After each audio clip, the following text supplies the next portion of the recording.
তোমরা যারা ক্যালকাটা ইউনিভার্সিটির আন্ডারে 6 সেমিস্টার অনার্স কোর্সের ছাত্রছাত্রী আছো এবং তোমাদের রাষ্ট্রবিজ্ঞান সাবজেক্টটা মাইনর সাবজেক্ট হিসাবে আছে, তোমাদের জন্য আজকে ক্লাসটা খুবই গুরুত্বপূর্ণ। আজকে ক্লাসে তোমাদের MN3 পেপার অর্থাৎ পলিটিক্স ইন ইন্ডিয়া এই পেপারের শেষ মুহূর্তের সাজেশান এবং একটি মক টেস্টের প্রশ্নপত্র নিয়ে আলোচনা করব। প্রথমে তোমরা সাজেশানটা বুঝে নাও, খুব ভালো করে দেখবে এবং বোঝার চেষ্টা করবে। 10 এবং 20 নম্বরের জন্য যে প্রশ্ন তোমাদের তৈরি করতে হবে মডিউল 1 থেকে দেখে নাও।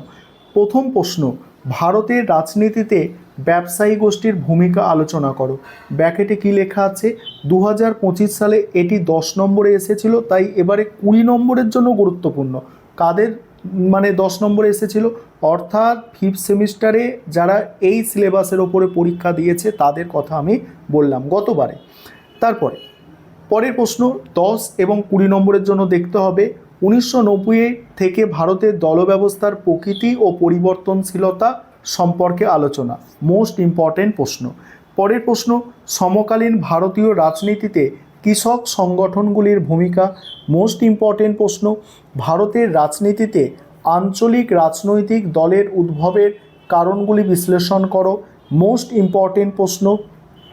তারপরে ভারতের দলব্যবস্থার বৈশিষ্ট্য ও গতি প্রকৃতি, এটা গতবারে 20 নম্বরে এসেছিল, তাই এটা 10 নম্বরে আসতে পারে যে ভারতের দলব্যবস্থার বৈশিষ্ট্য আলোচনা করো।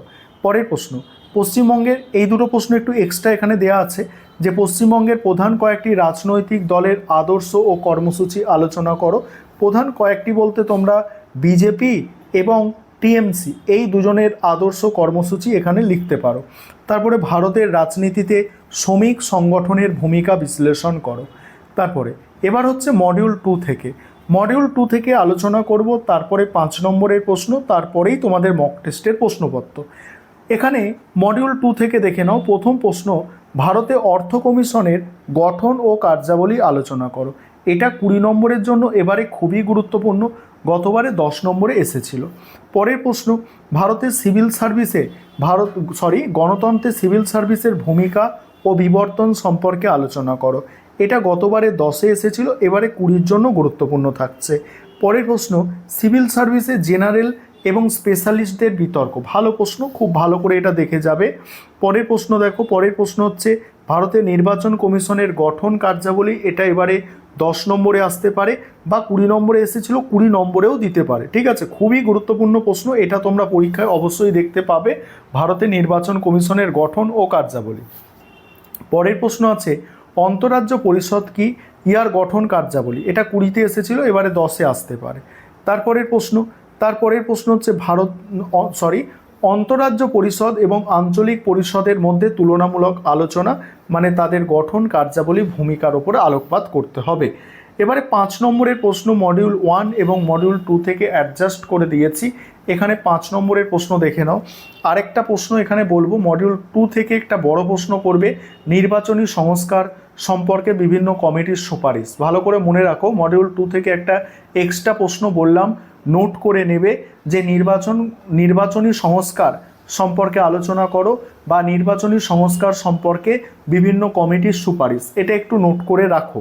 এবার 5 নম্বরের প্রশ্ন মডিউল 1 এবং মডিউল 2 থেকে অ্যাডজাস্ট করে দিয়েছি। 5 নম্বরের জন্য যেগুলো তৈরি করবে দেখে নাও। প্রথম প্রশ্ন আছে ভারতের রাজনীতির প্রকৃতি আলোচনা করো। ভারতে আঞ্চলিকতাবাদের উৎস। ভারতের রাজনীতিতে শ্রমিক শ্রেণীর ভূমিকা। তারপরে আছে ভারতের নির্বাচন কমিশনের কার্যাবলী সম্পর্কে লেখো। ভারতের যে কোনো একটি জাতীয় রাজনৈতিক দলের মতাদর্শ। তারপরে পশ্চিমবঙ্গের যে কোনো একটি রাজনৈতিক দলের মতাদর্শ। নেক্সট হচ্ছে অন্তরাজ্য পরিষদের কার্যাবলী সম্পর্কে লেখো। নেক্সট হচ্ছে অর্থ কমিশনের কার্যাবলী লেখো। এবারে মক টেস্টের প্রশ্নপত্র দেখে নাও। মক টেস্টের প্রশ্নপত্রের মধ্যে 5 নম্বরের প্রশ্ন প্রথমেই আছে। প্রথম প্রশ্ন, ভারতের রাজনীতিতে আঞ্চলিকতাবাদের উৎস। ভারতের রাজনীতিতে শ্রমিক শ্রেণীর ভূমিকা। নির্বাচন কমিশনের কার্যাবলী। ভারতীয় রাজনীতির প্রকৃতি। আঞ্চলিক পরিষদ এবং অন্তরাজ্য পরিষদের পার্থক্য। এবার মডিউল 1 থেকে বড় প্রশ্ন যেগুলো আছে দেখো, যে 1990-এর পরবর্তী সময় ভারতীয় দলব্যবস্থার বিবর্তনের ধারা ও পরিবর্তনের গতি প্রকৃতি আলোচনা করো। নেক্সট আছে ভারতীয় রাজনীতিতে কৃষক সংগঠনগুলির ভূমিকা ও কৃষক আন্দোলনের প্রভাব বিশ্লেষণ করো। পরের প্রশ্ন আছে, দেখো পরের প্রশ্ন, ভারতের রাজনীতিতে প্রভাবশালী ব্যবসায়ী গোষ্ঠীর ভূমিকা আলোচনা করো। নেক্সট আছে, ভারতীয় রাজনীতিতে আঞ্চলিক দলগুলির উত্থানের কারণগুলি ব্যাখ্যা করো। এবার মডিউল 2 থেকে দেখো, মডিউল 2 থেকে আছে যে ভারতের সংবিধান অনুযায়ী অর্থ কমিশনের গঠন ও কার্যাবলী বিস্তারিত আলোচনা করো। তার সঙ্গেই আছে কেন্দ্র রাজ্য আর্থিক সম্পর্কের ক্ষেত্রে এর গুরুত্ব। নেক্সট, ভারতে নির্বাচন কমিশনের গঠন ও ভূমিকা আলোচনা করো। নির্বাচনী সংস্কারের প্রয়োজনীয়তা ব্যাখ্যা করো। তারপরে আছে দেখো, ভারতে জনপাল কীর্তকের বিবর্তন ও শাসন ব্যবস্থায় ভূমিকা। তারপরে প্রশাসনিক দক্ষতায় সাধারণ বনাম বিশেষজ্ঞ বিতর্কটি আলোচনা করো। এবারে তোমরা ইংলিশ ভার্সন যারা আছো তোমরা দেখে নাও মডেল প্রশ্নপত্রটা, দেখো।